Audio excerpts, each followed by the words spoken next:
Hey, Maya. So I was going to take a nap this afternoon.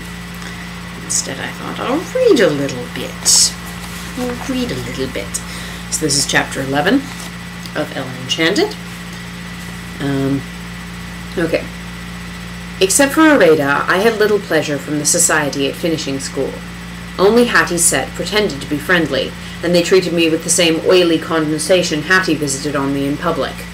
They were an odious group, Hattie and the two she called her special friends, Blossom and Delicia. Blossom was the niece and sole heir to an unmarried earl. Her conversation was mostly worries that the earl would marry and have a child who would replace her as his heir. Delicia, the daughter of a duke, spoke rarely. When she did, it was to complain. The room was too draughty, the meal was ill-prepared, a housemaid had acted above her station, one of the other pupils wore rouge. The mistresses came to dislike me too. At first, while I struggled to satisfy them and began to succeed, they made a pet of me, which I hated. But when finished behavior became my second nature, they learned I was nobody's pet.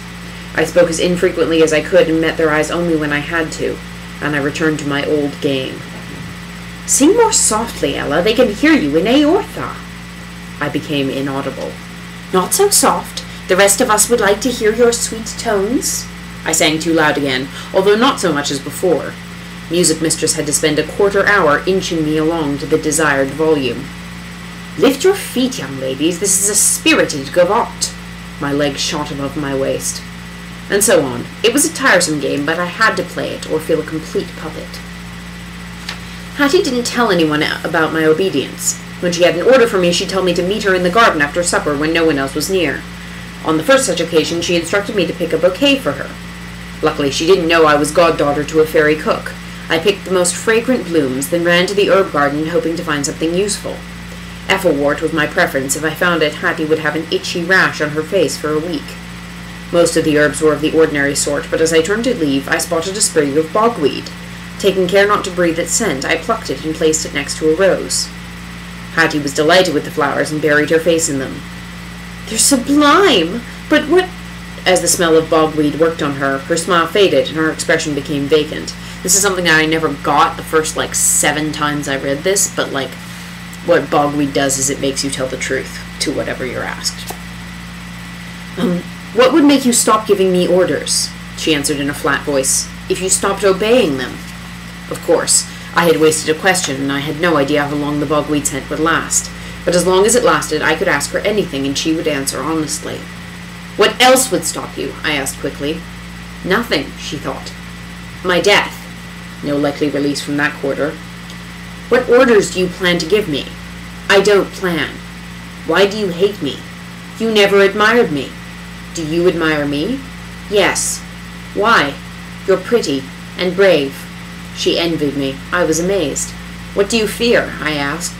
"Ogres, bandits, drowning, becoming ill, climbing mountains, mice, dogs, cats, birds, horses, spiders, worms, tunnels, I stopped her. She was afraid of everything. "What do you want to be most in the world?" "To be queen." A rabbit queen. Only I would obey her. Her face was changing, resuming its usual expression of gleeful malice. I tried one more question. "What are your secrets?" She didn't answer, just tugged cruelly on a handful of my hair. Her eyes lost their dull cast. "Why am I standing here?" She looked down at her flowers, but didn't sniff them again. "Oh, yes. What a good lady-in-waiting to bring me such a beautiful bouquet." She frowned. "But one scent is not sweet. Take it out." I removed the bogweed and ground it under my foot. If I had thought of it, I could have asked her how she could be defeated. Hattie's orders were chiefly chores. I think she lacked the imagination to devise more interesting commands. I brushed her clothes, cleaned her boots, rubbed her neck where it ached. Several times I had to sneak into the pantry and steal cookies. On one occasion, I had to clip her toenails. "Do you rub brine into your feet?" I asked, trying not to choke. I took revenge whenever I could. Spiders and mice from Madame Eva's cellar found their way into Hattie's bed. I'd stay awake at night and wait for the satisfying shriek. And so it went. Hattie issued commands and I retaliated.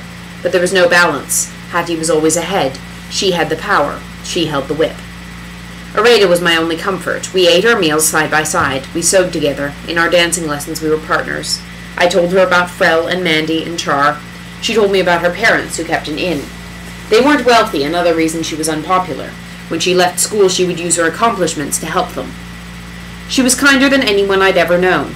When Julia, the tall wench, ate too many grapes from Madame Edith's arbor and was sick all night, Areta nursed her, although Julia's friends slept soundly.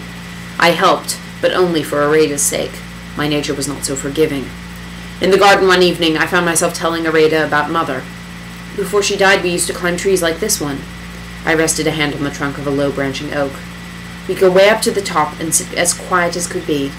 Then we'd toss twigs or acorns at anyone who passed beneath. "What happened to her?" she asked. "Don't tell me if you don't want to." I didn't mind. When I finished telling her, she sang an Eorthan morning song. "Hard farewell, with no greeting to come. Sad farewell, when love is torn away. Long farewell, till death dies. But the lost one is with you. Her tenderness strengthens you. Her gaiety uplifts you. Her honor purifies you. More than memory, the lost one is found." Areta's voice was as smooth as syrup and as rich as gnome's gold. I cried, steady tears like rain. And like rain, they brought ease. "You have a beautiful voice," I said when I could speak. "We Eorthans are all singers, but singing mistress says my voice is too husky. Hers is thin as a string, and yours is perfect." A bell rang in the house, calling for us to prepare for bed. "Is my nose red from crying?" I asked. "A little. I don't want the others to see. I'll stay out a while longer." "Manor's mistress will be angry." I shrugged.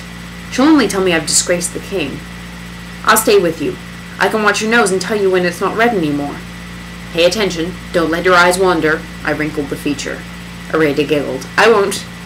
"Manor's mistress will ask what we're doing out here." I was laughing too. "I'll tell her I'm watching your nose, and I'll tell her I'm wrinkling it. She'll want to know what the king would think of our behavior. I'll tell her the queen watches every night while he wrinkles his nose 7 times. The bell rang again. "Your nose isn't red now," Areta said. We ran for the house and met Manor's mistress at the door on her way to search for us. The sight of her set us off again. "Young ladies, go to your room. What would the king say?" In the hall, still giggling, we met Hattie. "Having a nice time?" "We were," I answered. "I won't keep you then, but tomorrow, Ella, you must spend some time in the garden with me." "Shouldn't associate with the lower orders like that wench from Eortha," she said the next evening. "Areta is a higher order than you are, and I choose my own friends." My dear. I hate to cause you grief, but you must end your friendship with her."